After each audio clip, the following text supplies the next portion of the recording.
I switch to the record. Okay. Vladimir, please, we can start. All right. Okay.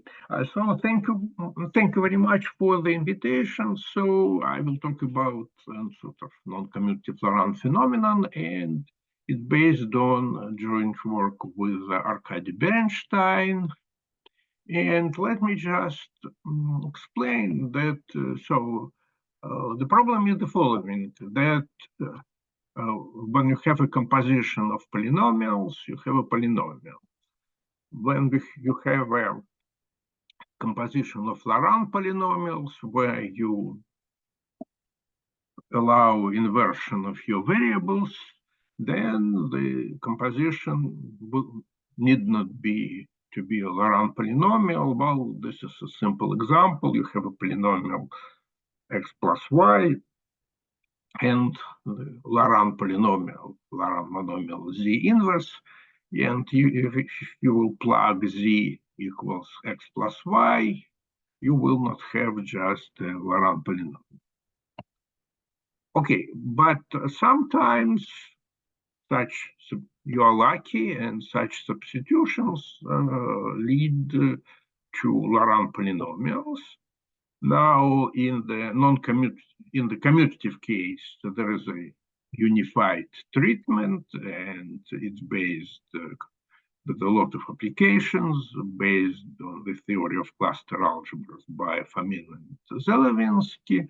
But we started actually with Laurent polynomials and just with the hope to pick up the right definition of non-commutative cluster algebras, but I will talk only about Laurent phenomenon. Okay, and so I picked up actually two basic examples of this so-called Laurent phenomenon. And in the first example, and this is, I will start with the commutative case. If you have just such a recursion, xk plus 2 equals 1 plus xk plus 1 to the rk, r's are actually natural numbers, and actually you have this alternating series, so R1, R2, R1, R2, and so on. Then it is known to actually follow particular from this cluster theory that every xk is a Laurent polynomial in x1 and x2. Okay, now the simplest example that was known for about, I believe, 70 years is that suppose all these r's are equal to 1, then you just compute x3, x4, x5, and then x6 will be equal to x1, and so on. So this is just a periodic sequence with the period 5. And it was actually observed long ago just by a school teacher. Okay, now in the non-commutative case, this again, Laurent phenomena are especially important because actually rational expressions can be very ugly. So in the commutative case, any rational function is a ratio of two polynomials. In the non-commutative case, that it is not true. You have actually like a whole building, with many floors, and people in computer science, they are looking for the minimal number of such floors. It's called height. So in the non-commutative case, again, the phenomenon is very important. And I will start with basically how I learned about it. And it was just, there is a problem that appeared in the talk by Maxim Kontsevich, non-commutative identities. It was a talk in honor Zagier, and he considered the following transformation. You have two free variables, x, y. Then you go to another two variables, which are written here, x, y, x inverse of 1 plus y to the r x minus 1. And you iterate this. And so Kontsevich came with a conjecture that for natural R1 and R2 iterations, you just alternate R1 and R2. The result are always Laurent polynomials in X and Y. This is sort of a complex dynamics. Okay, and so eventually, so it started first, it was proved by small values of R1 and R2, and by DeFrancesco and Kedem.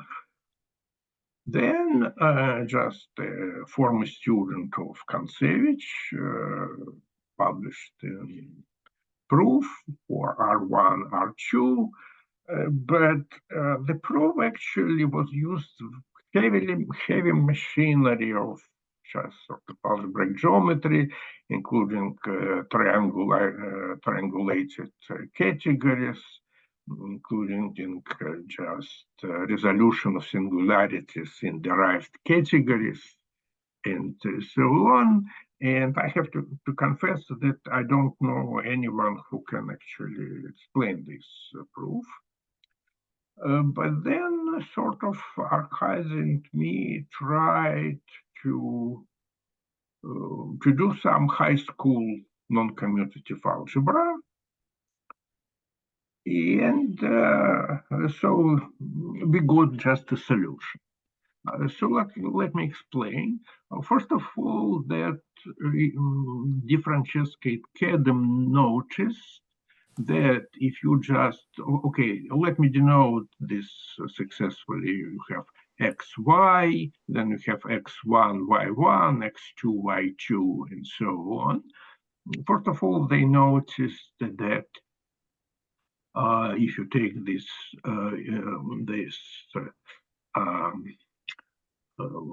just so the expression like xk, yk, xk inverse, yk inverse, then this expression will stay the same. This is invariant of this transform. They call it actually conserved quantity. And so we use the same notation, z. And actually one can show, and actually it was DeFrancesco and Kedem noted this, that the Kontsevich problem actually can be reduced in the following. So you have this system, just recursion. Okay, and again, R sub k, they alternate, R1, R2, and so on. And so that one can consider this. And z can be rewritten if you introduce new variables, as it is written here. And so how we showed that this that y's are actually Laurent polynomials in y1 and y2. And the proof is actually based on, again, this was just a high school observation, that if you write this expression yk plus 4z, then you can write this as a polynomial in three preceding y, so yk plus 1, k plus 2, and k plus 3. And then you have your solutions because, so you have z is actually Laurent monomial in y1 and y2, And then you go just inductively. So you have you check that y3 is Laurent polynomial in y1 and y2 by hands. Then y4 will be Laurent polynomials based on this observation. Then y5 will be polynomial in y2, y3, y4. Y2, y3, y4, y2, y3, y4 are Laurent polynomials. So if you substitute this in the real polynomial, you have just a polynomial again, and so on. And this gives you just this. I will not write the formula for polynomial, well, can be found in our paper, but again, everything was done by hands. Unfortunately, our solution does not tell if you have just if so you have just any yk will be a sum of Laurent monomials, but it does not say that all coefficients will be positive. But then it was given just combinatorial proof, actually, by Lee, which actually showed that all coefficients of Laurent polynomials just so this for this Laurent polynomials, so sum of monomials, just they're like actually coefficient of 1 as 1. Okay, and it was our sort of first example of this Laurent phenomenon. Now, again, in the commutative case, another favorite example of Laurent phenomenon is based on so-called Ptolemy identity. So let me maybe show this, and this is sort of Ptolemy identity. Okay, and so this is related to sort of geometry of triangulated surfaces.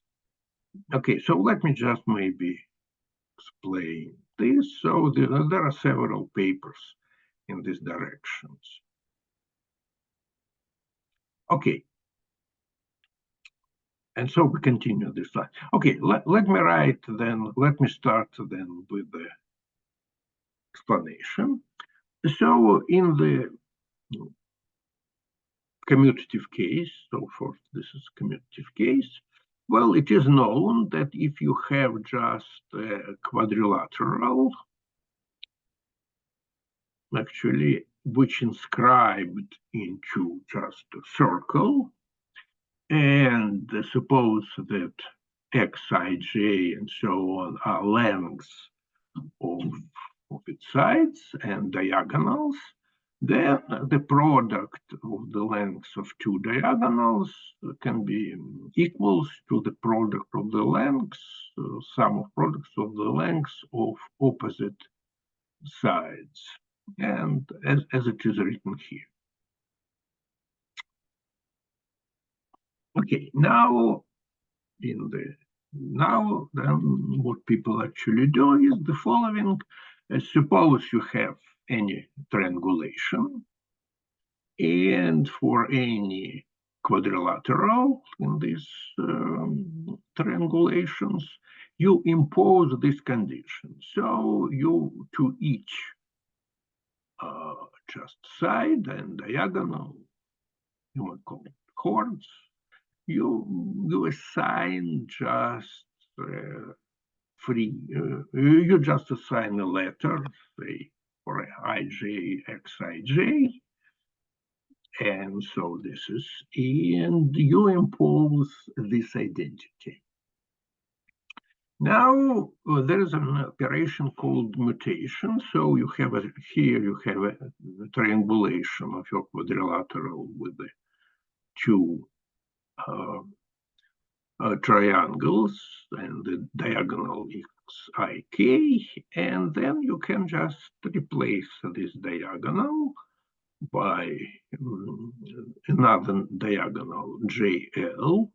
It's called mutation, and there is a formula for mutation, which is actually, again, which will be just a Laurent polynomial in just in the variables just affiliated with this triangulation, well, as it is here. Okay, let me just go. And then, for example, you may have this, the following fact is this. So suppose you have, let me start with the polygon. You have any polygon, any triangulation of this polygon, and any diagonal.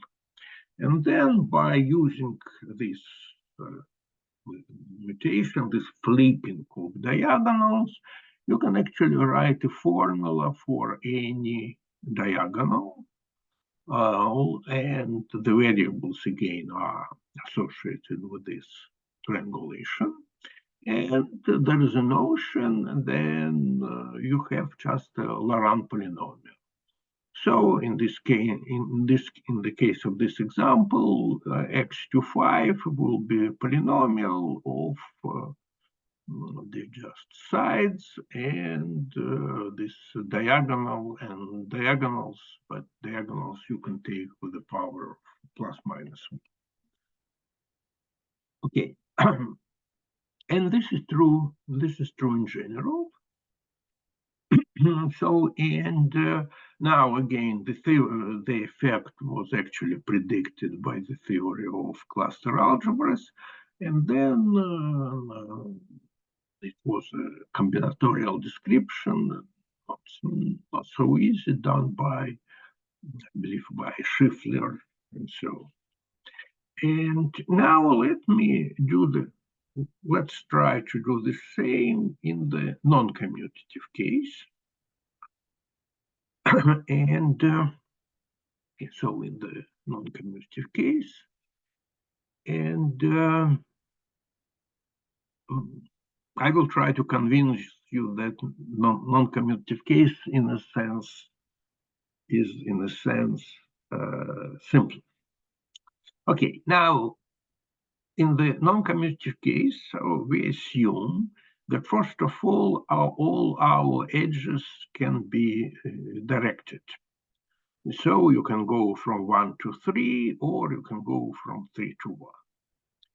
And so and here, so from I to j, x, j, I, j, and from j to I is x, j, I, and they are sort of not related. They are just different letters.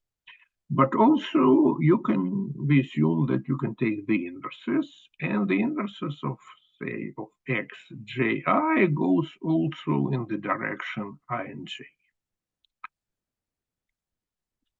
Okay, and then the non-commutative theorem identity, which suggests to take it like this, and I will explain the motivation in a few minutes, but the following. So suppose you want to go from, so you have your triangulation, just to have this diagonal ik, and you want to go from vertex j to vertex l. How you are doing? You adjust, and you have to move along these sides from triangulations. Okay, well, so how to go from j to l? You go from j to I, then you go from I to k, but you have to cross this JL. So you write this in the inverse, and then you arrive from k to l, xkl. Or you can go from j to k, from k to I. Again, you intersect, therefore you invert. And then you go from I to l. So there are two ways to come from j to l, and this is reflected to this formula.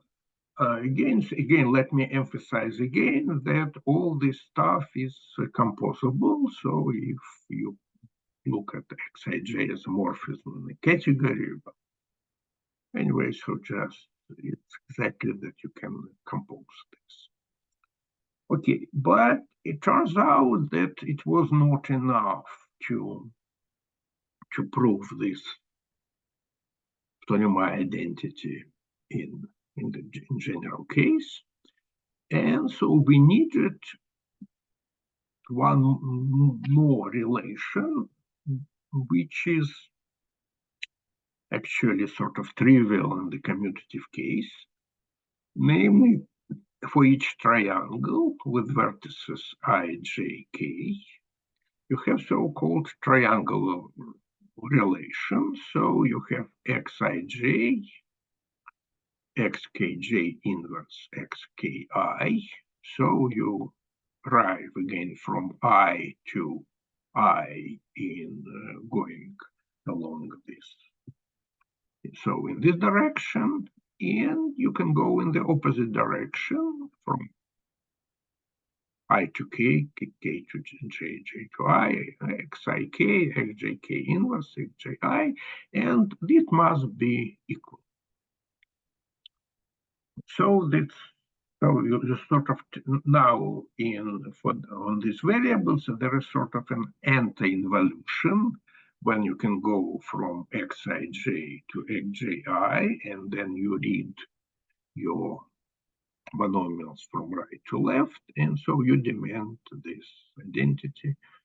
Again, it's invisible in the commutative case. All right, now let me explain how we arrived to this.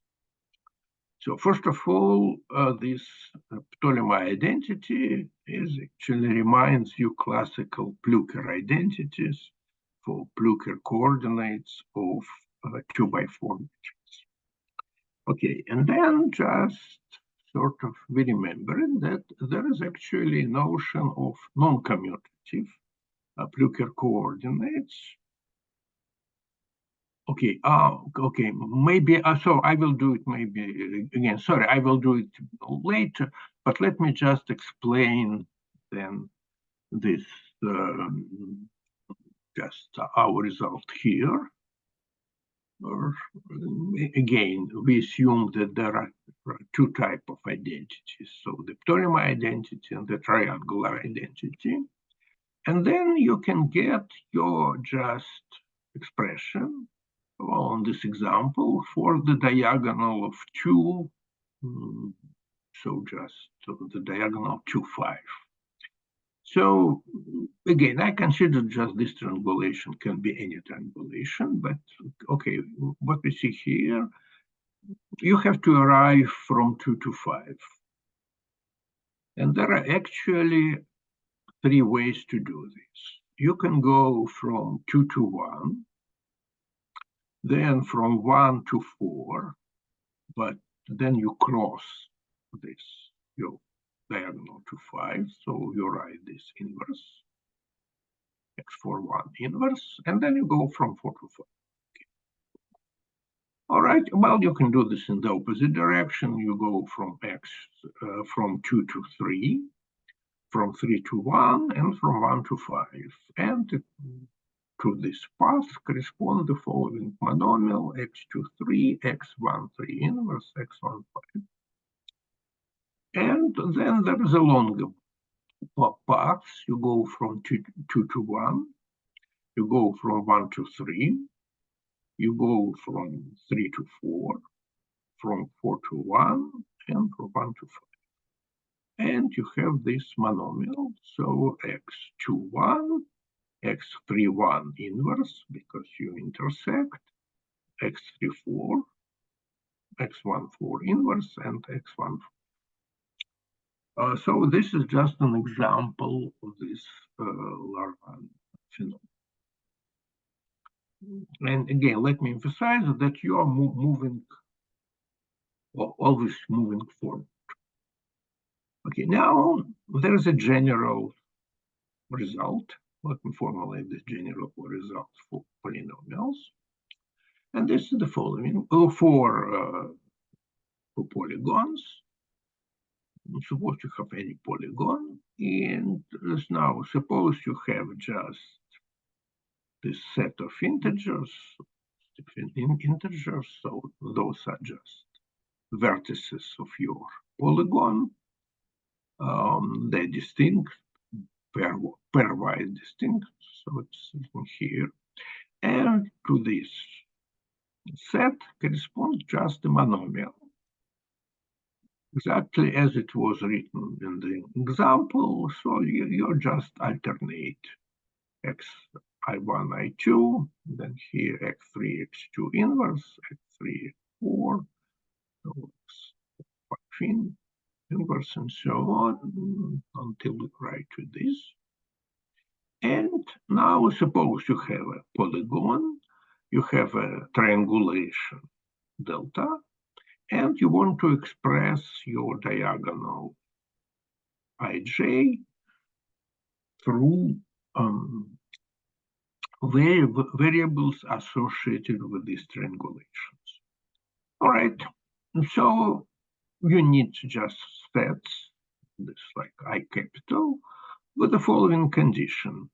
So we say that it's admissible if it starts with I and ends with J. Then any hordes from ik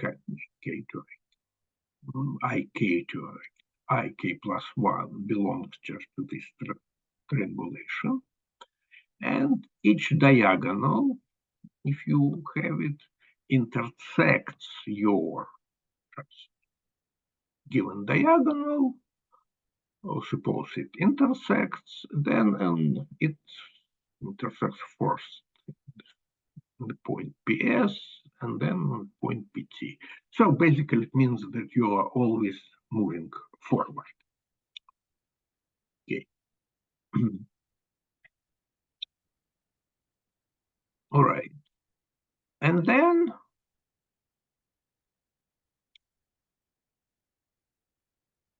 you have your answer. Your xij is exactly the sum of this monomial xi capital, where the sum is going over all admissible sets.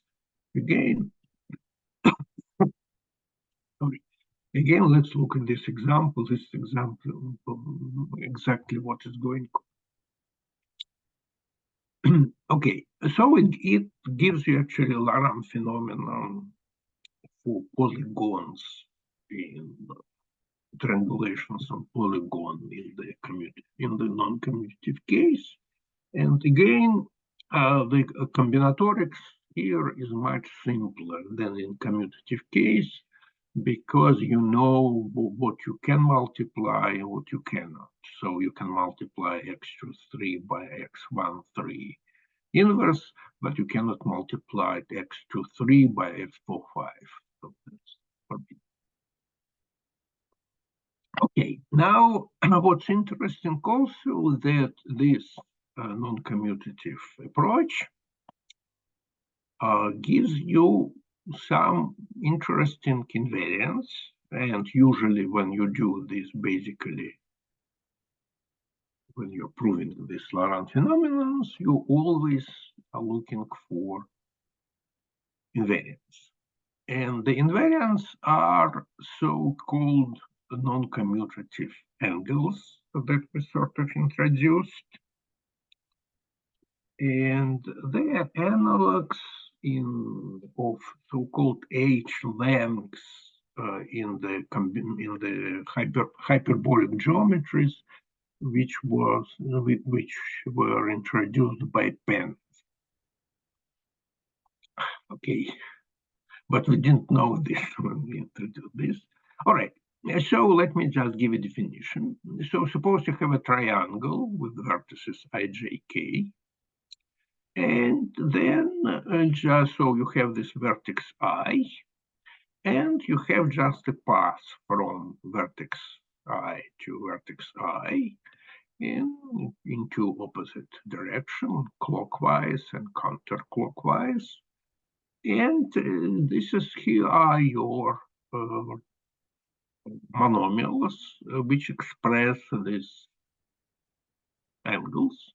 So you go from I to j, but you are writing ji inverse. So then you go from j to k, then you're going back also into the inverse. Now from this non-commutative triangular relation, it follows that you can under the standard anti-involution, you have the same expression as sigma here, so you can go in this direction. And then basically, if you look into the Ptolemaic identity that I discussed before, basically it says the following. You have actually three angles. So you have your triangulation. And so you have two angles defined by triangles IJK and IKL.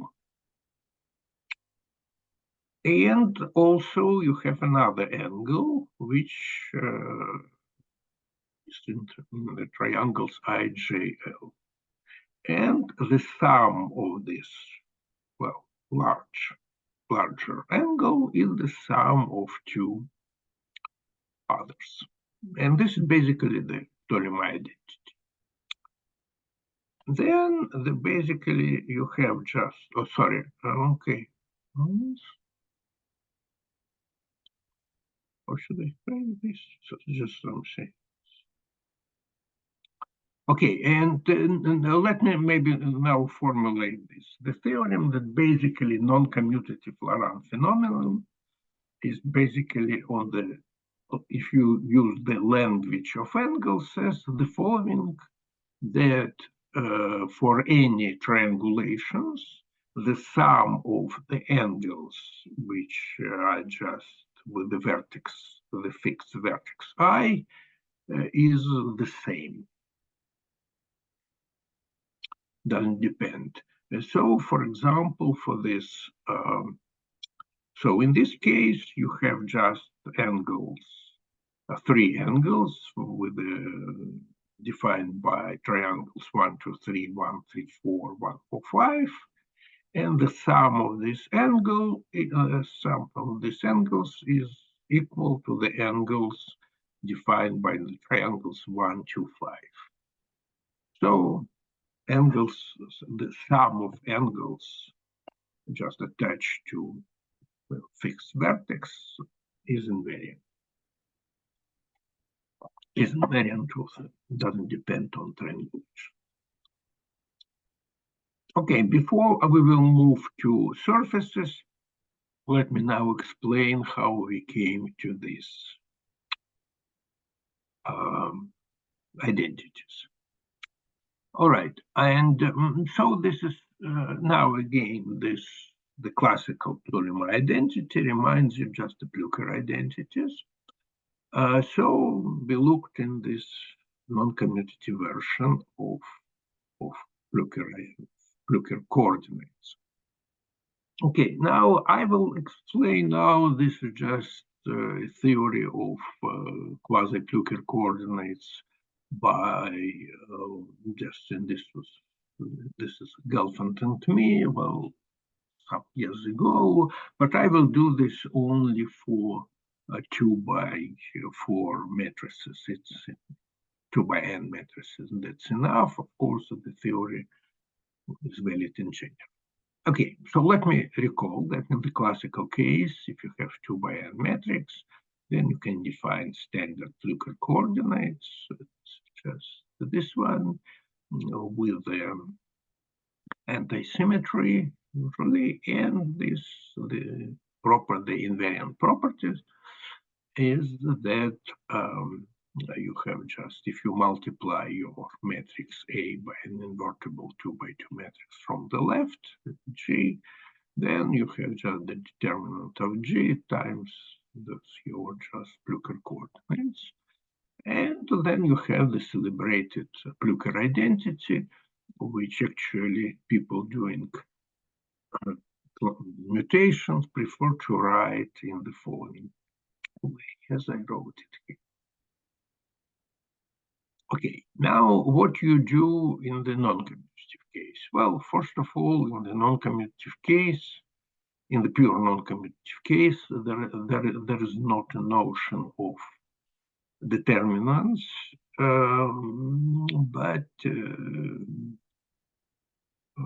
well, at least determinants that help you to solve linear equations. But there is a notion of quasi-determinants, or which is basically it's some sort of sure. Sure expressions. Okay. But so let me just, I need this only for 2 by 2 matrices, and it's written here. So this quasi-determinant depends on one element, on the boxed element, and your matrix, and you can write this in the following way. So this is as it is written here. And again, let me emphasize that you have composable expressions. So if AIJs are morphisms, then what is written here is composable. But so if you have just 2 by 2 matrix, you can box one of its 4 elements, and then you have these expressions. Okay. Sorry. Okay. So here I started with A11, and here I started with A21. Okay. Doesn't look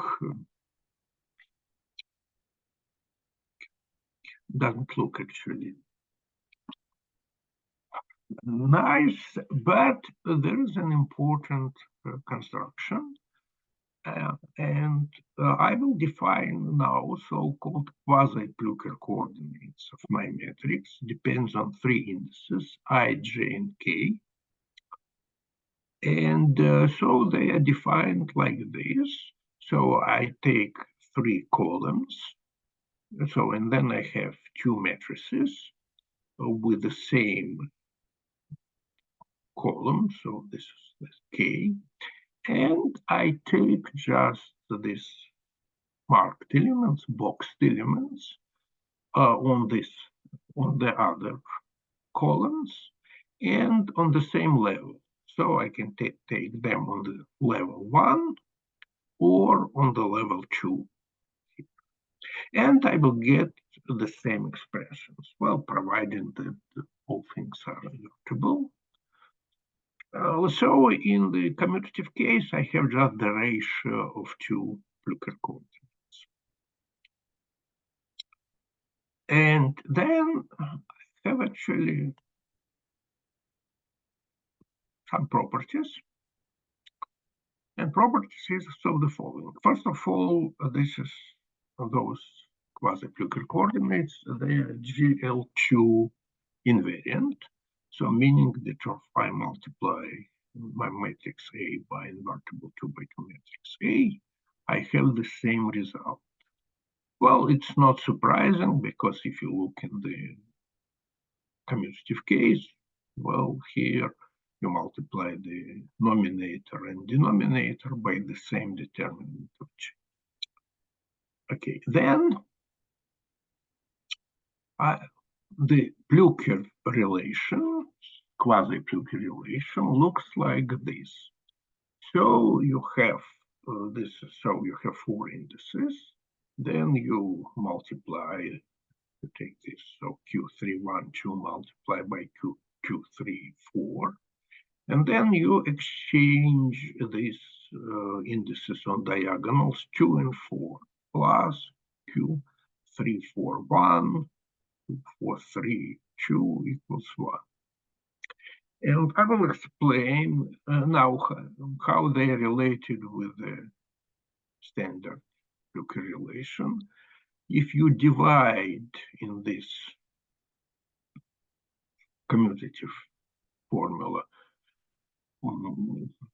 by P13, P24, you will get exactly you will get exactly this expression. Or better to say, if I use this presentation of Q as the ratio of pjk p of ik, and I replace this and then get rid of the common denominator, I will have exactly this. Now, in fact, what is written here? It says that the sum of two non-commutative cross ratios equals 1. And actually, in some good books, even classical Plucher relations is written as actually the sum of two cross ratios.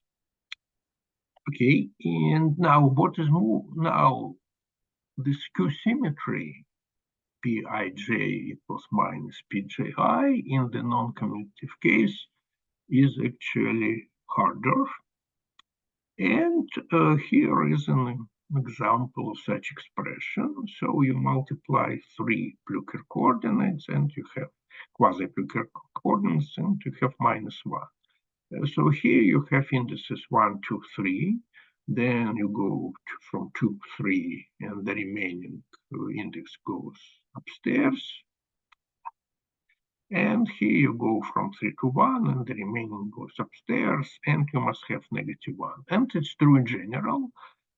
We can check this in the commutative case. So you have the product of three ratios. Now, please note that each of these Plucher coordinates has actually is included as Pij and Pji.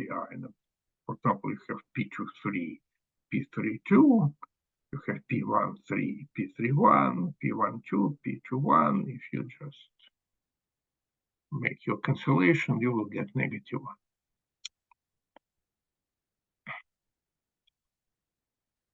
Okay, well, as I say, that this is just the Plucher relation is the sum of two cross ratios. Now, if you go to Ptolemy identities, you just replace Qijk as, well, up to a sign, the ratio of xka inverse times xkj. Again, the product is in a categorical sense.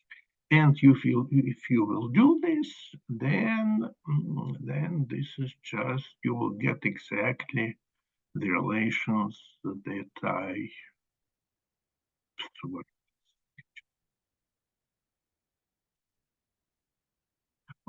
you have exactly the relations that are here.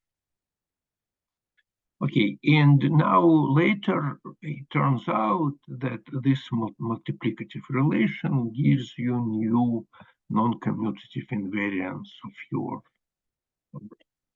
triangulated surfaces. Well, we'll talk about this later. Okay. Okay, now let's go to surfaces. So you have just a surface and you have marked point on this surface, and you consider just the triangulations when with the vertices in this marked point.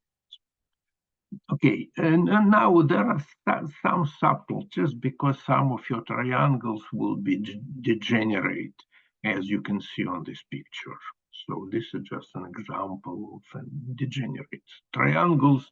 So you need to add you need somehow to modify your Ptolemy and triangular relations. So I will not go into these details. But what I say is that in this case, you can also prove that the Laurent phenomenon stays. Okay, and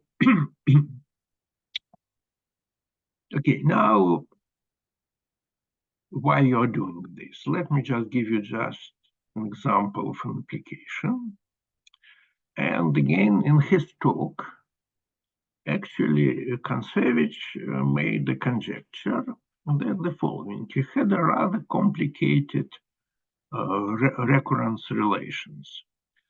So you fix k, number k is greater or equal than 3, and k is odd, and then you have a system of equations for the variables u sub n, and it looks like this: un minus k, un equals 1 plus un minus 1, un minus k plus 1, and this is for even n, and for odd n the same, but the order is different. And Kontsevich actually made a conjecture that each un is a Laurent polynomials on the first k variables. Now, I cannot tell you how one can come to such conjectures, but I can tell you how to prove it. And to prove it, that basically you have a cylinder, you have one marked point on the outer border, and k marked points on the inner border, and then you have some sort of triangulations, which it's hard to picture. I can give you a reference where it is. And then, because, okay, that's the Laurent phenomenon is valid for surfaces as well. So just you get this, the proof of the Kontsevich conjecture. All right, now, and again, the proof is based on construction, some sort of invariant. Now, let me again return to what I already said, that in the non-commutative case, you have so-called triangular relations, which are written actually here. And sort of you are trying to use them somehow. So what you can do is the following. So let's use the same variables, xij, and then add this multiplicative. So then consider this a free group. Okay. Modulo these triangular relations, which are multiplicative. And we denote this group, triangular group, by T delta. Delta is just your triangulation.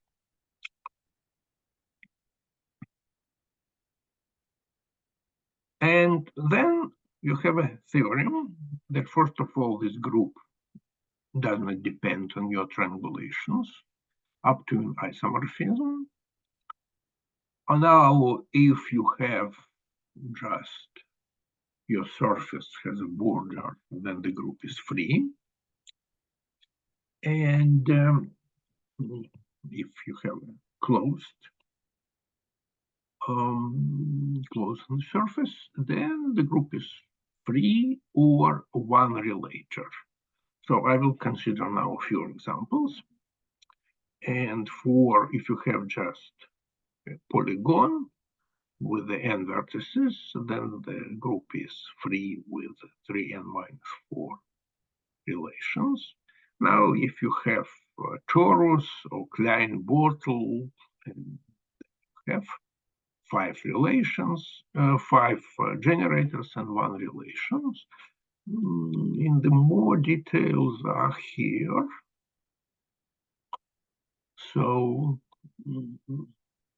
and this here are results for closed surfaces.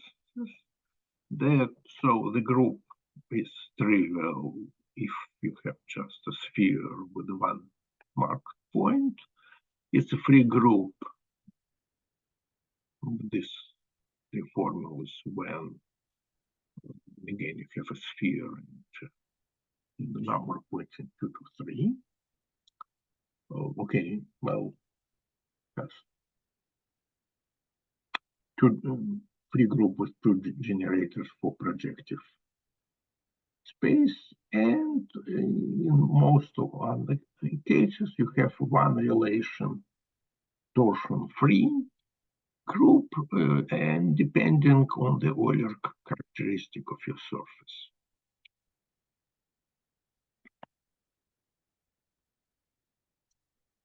And here are more detailed results for examples. So again, Klein bottle, torus, projective plane, one or two punctures, marked points, sorry, and here you have the type of relations that you have. Okay, and now, roughly speaking, this group is basically this multiplicative group, so it's some non-commutative invariant of your surface. It's closely related to this. You have a double cover of your surface, and then you have the fundamental group, but I will not go into this direction. So maybe I will just stop here.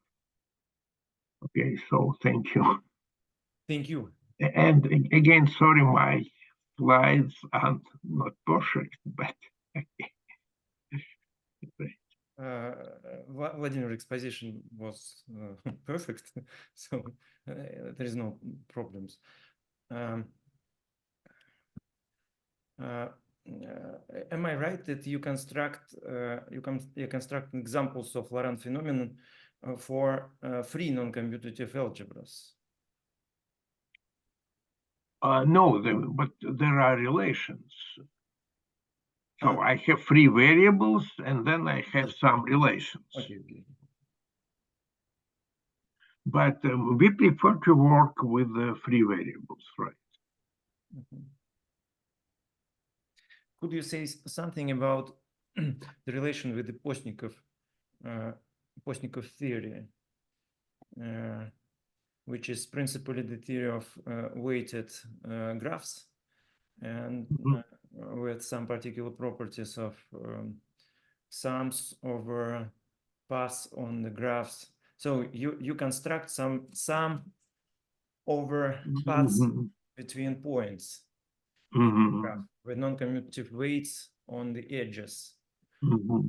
Is there some reference with the Postnikov theory, with the Lindström-Gesser-Vienot theorem, for example? Oh, well, in a sense, yes, but I mentioned quasi-determinants in my talk, and actually each sort of this, and this is, and you see the expression it's basically like, let me just give you this,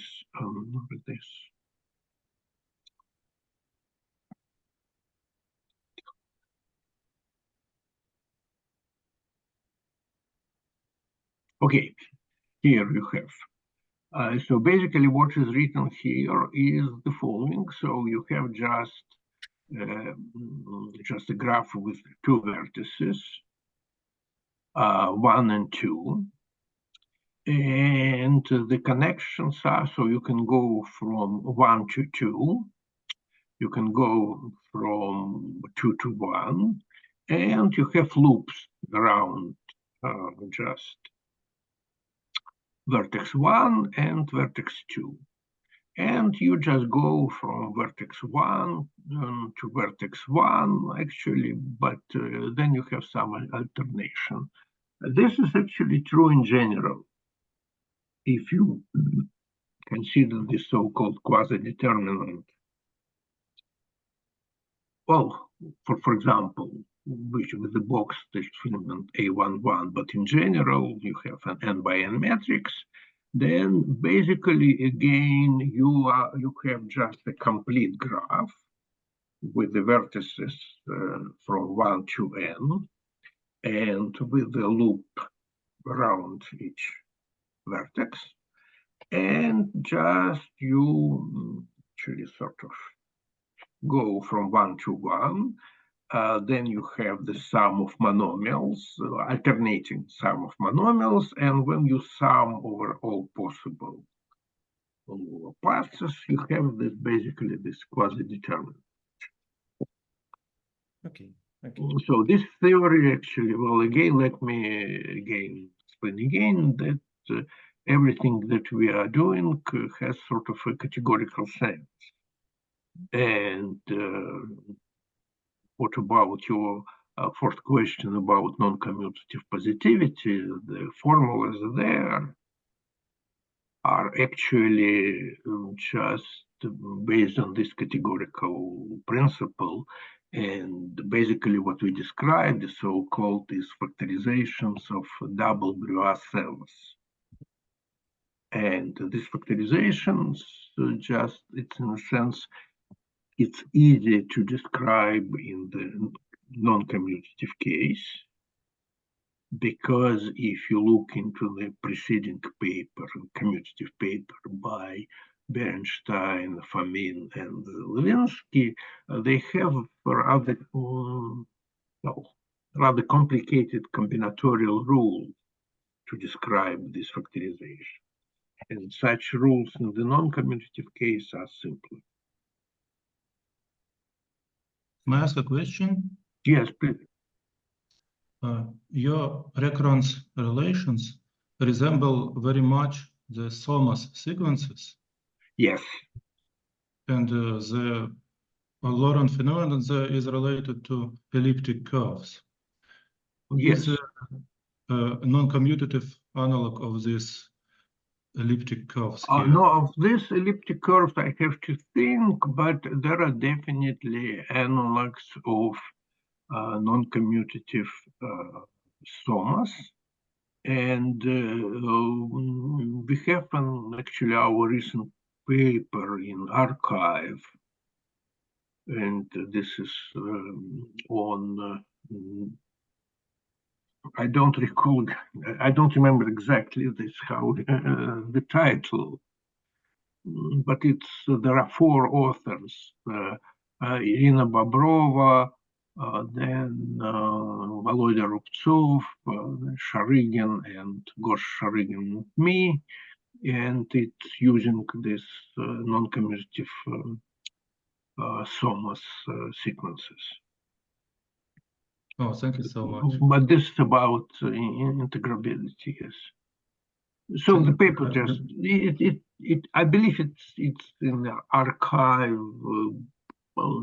December, maybe this December, and maybe then later you can see it in Physica D, but